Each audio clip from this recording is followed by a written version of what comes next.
رحيل مبكر وفراق موجع لشخصية تركت بصماتها في نفوس كل من عرفها. إنه العميد الركن يحيى محمد سعيد الروحاني، الذي وافته المنية ظهر الاثنين الموافق 7 أغسطس، راحلا عن محبيه دون وداع أو مراعاة لما قد يتسبب به رحيله على قلوبهم. الزبير، الحمزة، المعتصم والرشيد، 4 يافعين هم ثروة الراحل البشرية والحقيقية، 4 جبال شامخة راسية تقف خلفهم والدة مكلومة على فراق رفيق دربها، متعهدة أن تجعل من فلذات أكبادها اسما ومسمى، عاملين مناقب والدهم وصفاته الحميدة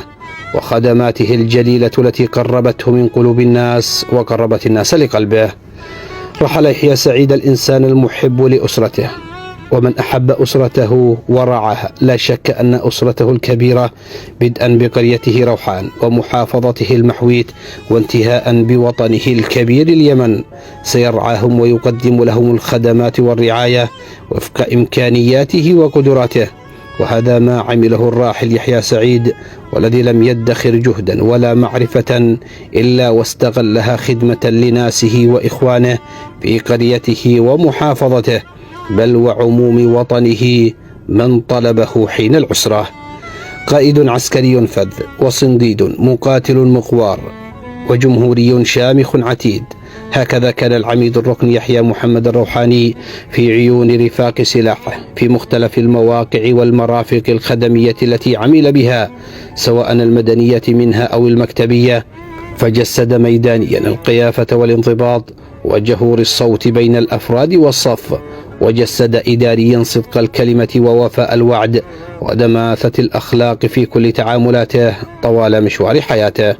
رحل رجل الإنسانية فترك ألما وغصة في قلوب من عرفوا إنسانيته،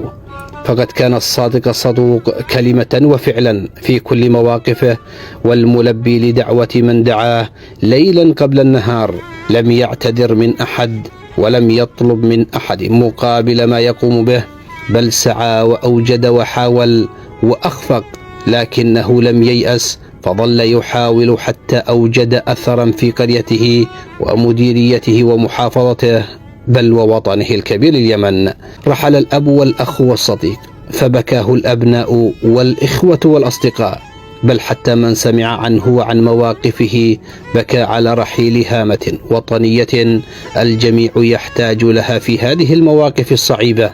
التي يمر بها المواطن اليمني. انكسرت يا أبي، هكذا قالها الابن،